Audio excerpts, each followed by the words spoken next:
রহমতুল্লাহ। তো গাইজ দেখতে পাচ্ছেন আমরা আমাদেরই আজকে চলে এসেছি আমাদেরই ভাদো মাদ্রাসায়। আগামী পরশু অর্থাৎ রোজ রবিবার 21/12/2025 সাল রোজ রবিবার আমাদের ভাদো মাদ্রাসায় এক বিরাট ধর্মীয় জালসার আয়োজন করা হয়েছে। উক্ত জালসায় আপনাদেরই সহযোগিতা সহানুভূতি একান্তভাবে কামনা করছে এই মাদ্রাসার কমিটি পক্ষ। তো বন্ধুরা, সকল স্তরের মানুষকে আমার পক্ষ থেকে ইনভাইট করা হচ্ছে। সকল মানুষ ছোট বড় এবং সকল মানুষ আমাদের এই জালসায় এসে সাফল্যমণ্ডিত করিবেন। উক্ত জালসায় আপনাদের সহযোগিতা এবং সহানুভূতি একান্তভাবে কামনা করছে এই মাদ্রাসা কমিটি পক্ষ। তাই সকল স্তরের মানুষকে আবেদন করা হচ্ছে যে সকল মানুষের সহযোগিতা, টাকা পয়সা এবং লকড়ি কাঠি ইত্যাদি শ্রম দিয়ে যে সবভাবে আমাদের মাদ্রাসাকে যেন সাফল্যমণ্ডিত করা হয়। তো অবশ্যই আপনারা আমাদের জালসায় অবশ্যই আসবেন আর ভিডিওটা বেশি বেশি করে শেয়ার করবেন। আর এখানে সবথেকে বড় কথা হলো মেয়ে ছেলে এবং ছেলে মানুষের পৃথকভাবে বসার ব্যবস্থা করা হয়েছে। আর সবথেকে বড় কথা হলো যে প্রতিটা মানুষ হয়তো ভাবছে সেখানে ডেলিগেটের ব্যবস্থা আছে কিনা। তো ডেলিগেটের ব্যবস্থা অবশ্যই আছে। সেটা হচ্ছে 100 টাকার পেট ভর্তি খাবার আর তার সাথে রয়েছে জলের বোতল ফ্রি।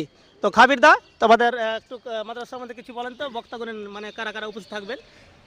আমাদের সামনে রবিবার 21শে ডিসেম্বর যে জালসার আয়োজন করা হয়েছে, সেই জালসায় যে বক্তাগণ উপস্থিত থাকবেন, প্রধান বক্তা হিসেবে উপস্থিত থাকবেন জনাব মাওলানা মুমতাজুল ইরফানি সাহেব, উপস্থিত থাকবেন জনাব মাওলানা বদরুদ্দোজা সাহেব, উপস্থিত থাকবেন জামিরুল ইসলাম এবং আরও অনেকে উপস্থিত থাকবেন নুরুল হুদা এবং এছাড়াও আরও অনেক বক্তব্য থাকবে। এখানে বিভিন্ন অতিথি উপস্থিত থাকবেন নাকি?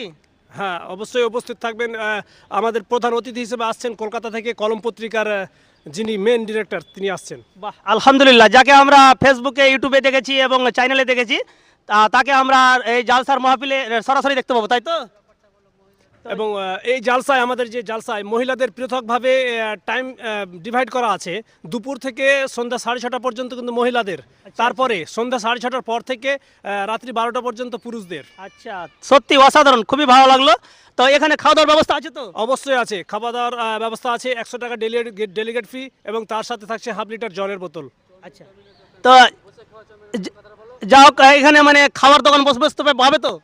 এখানে শুধু ওই খাবার দোকান বলতে জিলেপির দোকান এগুলো বসতে পাবে, কিন্তু তাছাড়া যেগুলো এই আমরা বড় হোটেল দেখতে পাই, যে চাউমিনের হোটেল, এগরোলের হোটেল, এই সব হোটেল কিন্তু এখানে বর্জনীয়। তাছাড়া হিন্ডোলা, জাম্পিং এগুলোও বন্ধ। ওকে বন্ধুরা, ভালো থাকেন, সুস্থ থাকেন আর আমাদের জালসায় অবশ্যই আসেন। ওকে, থ্যাংক ইউ। আসসালামু আলাইকুম। দেখা তো হয়েছে কিনা কেটে তো আরেকবার অন্যটা করবো।